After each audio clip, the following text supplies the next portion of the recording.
ಅಂತೀರಿ. ಮಗು ಅಳ್ತಾ ಇರ್ತದೆ, ಏನೋ ಕೊಡ್ತಾಳೆ, ಕಲ್ಸಕ್ಕರೆಯೋ ತಿನ್ಲಿಕ್ಕೋ ಅಥವಾ ಆಟಿಕೆಯೋ, ಅದಕ್ಕೆ ಅದು ಅಳು ನಿಲ್ಲಿಸಿದ್ರೆ ತಾಯಿ ತನ್ನ ಕೆಲಸವನ್ನು ಮಾಡಿಕೊಂಡು ಹೋಗ್ತಾಳೆ, ಅದು ಅಳು ನಿಲ್ಲಿಸಿತಲ್ಲ ಅಂತ.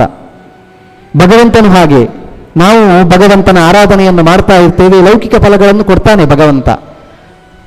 ನಾವು ಅದನ್ನೇ ದೊಡ್ಡ ಹೆಮ್ಮೆ ಅಂತ ಹೇಳಿಕೊಡ್ತೇವೆ, ಭಗವಂತ ನಮ್ಮನ್ನು ತುಂಬ ಚೆನ್ನಾಗಿಟ್ಟಿದ್ದಾನೆ ಅಂತ. ಆದರೆ ನಾವು ಅಲ್ಲಿಗೆ ಸೀಮಿತ ಆಗಿಬಿಟ್ಟವಲ್ಲ ಆ ಲೌಕಿಕಕ್ಕೆ. ನಾವು ನಮ್ಮ ಜನ್ಮ ಬಂದದ್ದು, ಜೀವನ ಬಂದದ್ದು ಆ ಲೌಕಿಕದ ಸುಖಭೋಗಗಳನ್ನು ಅನುಭವಿಸಲಿಕ್ಕೆ ಅಲ್ಲ, ಅದು ಕ್ಷಣಿಕ, ಇವತ್ತಿದ್ದು ನಾಳೆ ನಾಶವಾಗುವಂಥದ್ದು. ಅದನ್ನು ಅನುಭವಿಸಲಿಕ್ಕೆ ನಾವು ಬಂದದ್ದಲ್ಲ.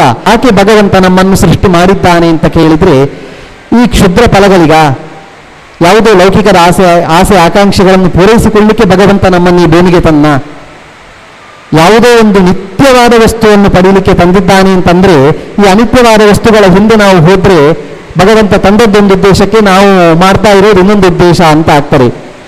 ಆದ್ರಿಂದ ಯಾವಾಗ ನಾವು ಅನಿತ್ಯವಾದ ವಸ್ತುಗಳಿಂದ ವಿಮುಖವಾಗಿ ಪರಿಪೂರ್ಣವಾಗಿ ಭಗವಂತನನ್ನು ಉತ್ಕಟವಾಗಿ ಅನ್ಯಥಾ ಶರಣನ್ನಾಸ್ತಿ ಅಂತ ಶರಣ ಹೊಂತೇವೋ ಆವತ್ತೇ ಭಗವಂತ ನಮಗೆ ದೊರಕುವುದು ಅಂತ.